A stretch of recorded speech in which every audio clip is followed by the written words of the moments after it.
바랍니다. 오늘은 우리의 시민권은 하늘에 있습니다 라는 제목으로 하나님 말씀을 나눕니다.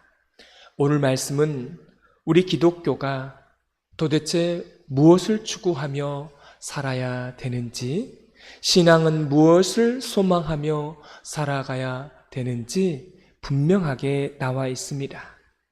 신약에 기독교가 처음 시작되었는데요. 그 처음 시작이 어떻게 시작되었습니까? 로마의 엄청난 핍박을 받으면서 지하 깊숙한 무덤에서 기독교는 시작하게 되었습니다.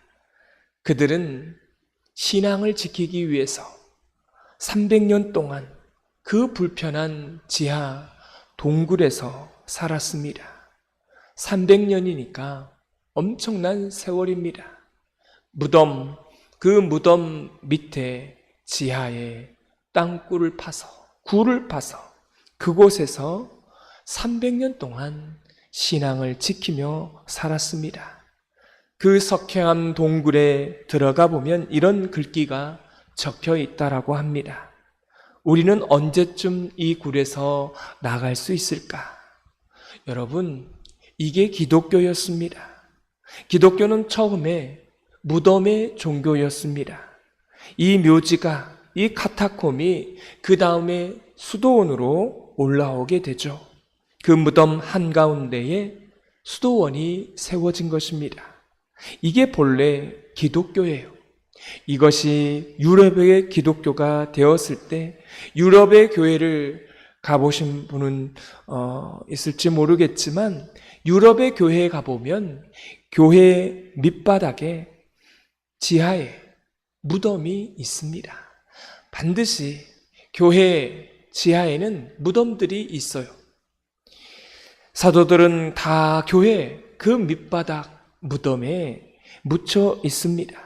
그 위에서 성도들이 찬양하며 예수 그리스도를 높이다가 우리도 언젠가 주님께서 부르시면 하나님 나라에 가겠다고 소망하며 사는 것이 기독교였습니다.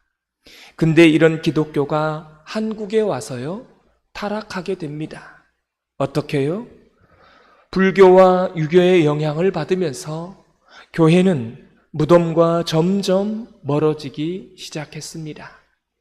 이러면서 나타난 현상이 세속화되었고 성도는 더 이상 천국에 대한 소망은 없고 이 땅에서 천년 만년 영원히 부유하고 건강하게 사는 것이 기독교인들의 목표가 되어버렸습니다.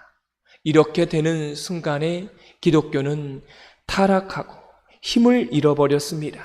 이것이 우리의 현실이고 한국교회의 현실입니다. 그래서 사도 바울은 나의 시민권은 하나님 나라에 있다라고 했습니다. 여러분 20절 말씀을 다 같이 읽도록 하겠습니다. 그러나 우리의 시민권은 하늘에 있는지라 거기로부터 구원하는 자 곧 주 예수 그리스도를 기다리노니. 아멘. 우리 기독교는 처음에 무덤에서 시작되었다는 것을 잊으면 안 됩니다. 우리는 불교가 아니에요. 유교도 아닙니다. 우리는 주님을 믿고 주님의 날을 소망하며 예수님이 이 땅에 다시 재림할 것을 소망하며 이 땅에서의 욕심, 내 배를 불리면서 살고자 하는 그 모든 욕심을 하나하나 내려놓고 사는 것이 기독교였다는 사실을 잊지 마시기 바랍니다. 그 신앙만이요, 우리를 타락하고 세속화하는데 막아낼 수 있기 때문에 그렇습니다. 오늘 말씀은 이렇게 시작합니다. 17절의 말씀에 보니까 너희는 나를 본받으라고 나옵니다. 여기서 중요한 게 있습니다. 사도 바울은 나를 본받으라고 말했지만 놀라운 것은 예수 그리스도를 본받으라고 말한 적은 없습니다. 이상하죠? 여기에는 중요한 이유가 있습니다. 이 땅에서 우리가 신앙생활을 잘못하면 자꾸만 내가 예수님의 삶을 본받고 내가 작은 예수가 되자 이렇게 말하는 신학자들이 있고 목회자들이 있습니다. 이거는 복음을 잘못 선포한 것입니다. 왜냐하면 예수님은 우리가 닮아가야 될 대상이 아니라 예배해야 되는 대상이라는 것입니다. 내가 사랑해야 되는 대상입니다. 여러분, 예수님의 인생의 전체 공생의 가운데에 이 땅에 오신 것 중에 가장 중요한 것, 예수님만이 할 수 있는 유일한 독보적인 것이 무엇일까요? 예수님만이 하실 수 있는 것, 그것은 바로 십자가의 대속입니다. 우리 예수님만이 하실 수 있는 거예요. 그분만이 그걸 이루어내셨습니다. 이제 묻습니다. 그걸 우리가 닮아갈 수 있을까요? 그걸 우리가 예수님처럼 똑같이 할 수 있을까요? 그거는 우리가 닮아갈 수 있는 게 아닌 것입니다. 이건 그 누구도 할 수 없는 독보적인 것이고 예수님만이 하실 수 있는 것입니다. 예수님께서 우리를 위해 십자가에서 대속하실 수 있는 것입니다. 이걸 우리는 높이고 찬양하는 것이 우리의 역할입니다. 만약 우리가 예수님을 닮아가고 우리가 작은 예수가 되었다, 그러면 예수님은 이 땅에 오실 이유가 없는 것입니다. 그래서 사도 바울은 복음서를 이렇게 편지를 쓸 때마다 예수 그리스도를 본받으라 이런 말은 사용한 적이 없고 나를 본받으라고 했던 것입니다. 거기는 이유가 있어요. 사도 바울은 로마 시민권을 가지고 있는데요, 그 로마 시민권이 있었음에도 불구하고 사도 바울은 나에게 하늘의 시민권을 자랑하고 있는 것입니다. 사랑하는 성도 여러분, 이 당시에 보면 로마 시민권은 노예를 소유할 수가 있었습니다. 로마 시민권은 로마에서 21년 동안 군인으로 복무한 사람에게 줄 수 있는 시민권이었습니다. 또한 한 가지는 로마에 세금을 내고 충성된 사람이 돈으로 시민권을 살 수 있었습니다. 다시 말하면 사도 바울의 아버지가 돈이 많은 사람으로서 세금을 많이 냈습니다. 그래서 로마 시민권을 살 수 있는 특권이 있었던 것이죠. 이 로마 시민권을 가지면 자기의 신분이 보장되었습니다. 노예를 소유할 수 있었어요. 더군다나 로마 시민권을 가지고 있으면 다른 나라에서 재판을 받을 수 없고 로마에서만 재판을 받아야 되고, 이 사람은 사형 언도를 받아도 받지 않는, 절대로 십자가 처형을 받지 않는 그러한 것이 될 수 있었던 것입니다. 이게 바로 로마 시민권을 가지고 있는 사람이 할 수 있는 거예요. 여러분, 베드로는 어떻게 죽었습니까? 십자가형을 당했어요. 로마 시민권이 없기 때문에 십자가형을 당했습니다. 거꾸로 십자가를 지고 죽었잖아요. 전설에 의하면 예수님은 십자가를 바로 메고 돌아가셨으니까 나 같은 죄인은 그렇게 죽을 수 없다 해서 십자가를 거꾸로 메고 죽었습니다. 근데 사도 바울은 어떻게 죽었죠? 목 베어서 죽은 거예요. 왜 그렇습니까? 이게 바로 로마 시민권을 가지고 있는 사람의 특권이었어요.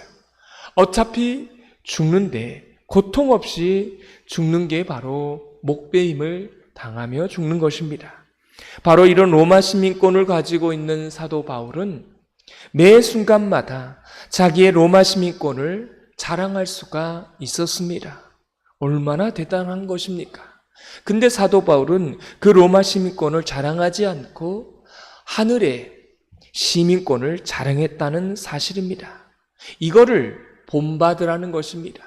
나는 지금 로마 시민권이 있지만 이것보다 더 소중하고 귀한 하늘의 시민권을 자랑한다. 나의 이러한 것을 본받으라고 말씀하는 것입니다. 사도 바울이 순간순간 이 말씀을 하고 있었던 거였습니다. 그러면 하늘의 시민권을 소망하지 않는 사람들은 어떤 특징이 있을까요? 19절에 나와 있습니다. 우리 19절 말씀을 다 같이 읽겠습니다. 그들의 마침은 멸망이요 그들의 신은 배요 그 영광은 그들의 부끄러움에 있고 땅의 일을 생각하는 자라. 아멘. 오늘 성경 18절의 마지막 부분에 이렇게 나와 있습니다. 하늘의 시민권, 하늘을 소망하고 죽음 너머의 종말과 그 천국을 소망하며 살지 않는 사람은 그리스도의 십자가에 뭐라는 겁니까? 원수다라고 하는 것입니다. 여러분, 이게 사도 바울이 이런 표현을 잘 안 쓰는데 이 표현을 쓰고 있는 것입니다. 그 사람은 나의 원수다. 예수 그리스도의 십자가의 원수다라고 말한 것입니다. 그런 사람들의 세 가지 특징을 이렇게 말해요. 그들의 마지막은 뭐라는 겁니까? 멸망이라는 것입니다. 여러분, 그들에게 주어지는 것은 멸망밖에 없다는 거예요. 이 땅에서의 영원한 안락과 이 땅에서의 영원한 배부름과 이 세속적인 삶을 추구하면 그들의 끝은 멸망할 수밖에 없다는 것입니다. 또한 성경은 말합니다. 그들이 섬기는 하나님은 뭐라는 거예요? 오늘 말씀에 배라는 것입니다. 배. 무슨 배일까요? 이거는 사람의 배를 말하는데 이게 세번역 성경에 이렇게 나와 있습니다. 그들이 섬기는 것은 자기의 뱃속의 창자라. 그들이 소망하는 것은 내 배를 불리는 거라는 것입니다. 예수님을 믿는 목적도 이 땅에서 내가 부자로 사는 것, 내가 모든 것을 만족하고 모든 것을 풍족하게 공급받아서 자기의 배를 불리는 거라는 것입니다. 또한 이 사람의 특징은 땅의 것을 생각한다는 것입니다. 천국, 부활, 이런 것은요, 관심도 없고 소망도 없습니다.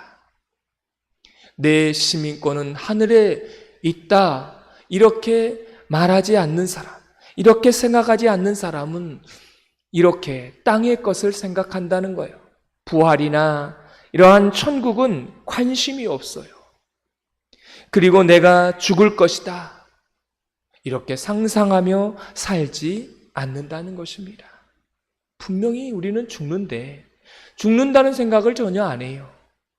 사랑하는 성도 여러분, 기독교의 태동이 뭐라고요? 무덤이었습니다. 무덤에서 기독교가 시작했습니다. 제가 신대원 다닐 때 독일 교회를 다녀왔습니다. 교회를 방문하는 교회마다 무덤들이 다 있었습니다. 심지어는 예배당 제일 뒤편에 그 입구에 묘가 있는 거예요. 루터의 묘가 교회 성당 안에 있었습니다. 지하에도 무덤이 있고 또 교회 밖에 바로 앞마당에도 무덤들이 다 있는 거예요. 기독교의 태동은 무덤이었습니다. 이거를 말하는 것은 무엇을 증명하는 것입니까? 무덤이라는 것은 죽음을 의미하잖아요. 죽는 것이 바로 기독교의 태동이었다는 것입니다. 죽음을 생각하는 거예요. 사랑하는 성도 여러분, 오늘 성경은 결론적으로 말합니다. 시민권이 하늘에 있는 사람은 하늘이 고향이다. 이 땅은 여행지일 뿐이다. 우리는 되돌아갈 곳이 있다라는 것입니다. 그래서 우리가 쓰는 용어 가운데 아주 재미있는, 아주 의미 있는 말이 있죠. 사람이 죽으면 뭐라고 말합니까? 돌아가셨습니다 라고 말하잖아요. 왜 돌아가셨습니다 라고 말할까요? 자기 원래 본래의 고향으로 하나님 품으로 돌아갔다라는 표현 아닐까요? 오늘 21절에 그러므로 시민권이 하늘에 있는 사람은 21절에 부활을 소망한다라고 말하고 있습니다.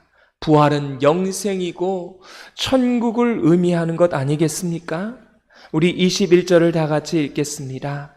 그는 만물을 자기에게 복종하게 하실 수 있는 자의 역사로 우리의 낮은 몸을 자기의 영광의 몸의 형체와 같이 변하게 하시리라. 부활을 말하고 있어요. 우리의 낮은 몸을 영광의 몸으로 만들어 주시고 천한 몸을 부활을 통하여서 영광의 몸으로 만들어 주시겠다는 것입니다. 이것을 소망하고 기대하고 이것을 꿈꾸는 사람, 바로 그 사람이 시민권이 하늘에 속한 사람인 것입니다. 사랑하는 성도 여러분, 우리는 반드시 돌아가는 사람입니다. 그렇죠? 반드시 죽어요. 반드시 우리는 돌아가는데 우리가 돌아가기 전에 우리 시민권이 하늘에 있다는 사실을 잊지 않고 산다면 우리가 사는 그 삶은 얼마나 근사한 삶을 살 수 있을까요? 우리는 이 땅에서 살아가면서 여행자로 살아간다고 하는 사실을 여러분 꼭 고백하시면서 사시기를 바랍니다. 내가 여행자라고 생각한다라면 우리는 욕심 없이 살 수 있는 것 아니겠습니까? 우리는 20년, 30년, 40년을 살다 보면 다 하늘로 돌아가는 사람들입니다. 반드시 하늘로 돌아가는 인생인데 우리의 시민권은 하늘에 있음을 잊지 않고 그렇게 살아간다면 오늘 우리의 삶은 정말 멋진 삶을 살아갈 수 있을 것입니다. 오늘 하루도 이렇게 살아가는 저와 여러분이 되어지기를 주님의 이름으로 축원합니다. 기도하겠습니다. 하나님 아버지, 우리의 시민권은 하늘에 있음을 기억하고 이 땅이 영원한 것이 아니라 우리가 반드시 돌아갈 것이고 반드시 죽게 될 것인데 하나님, 우리의 시민권이 하늘에 있기 때문에 우리는 늘 부활을 생각하고 천국을 생각합니다. 부활을 생각하고 천국을 생각하지 않는 사람은 이 땅에서 영원히 살 거라고 생각하지만 그렇지 않습니다.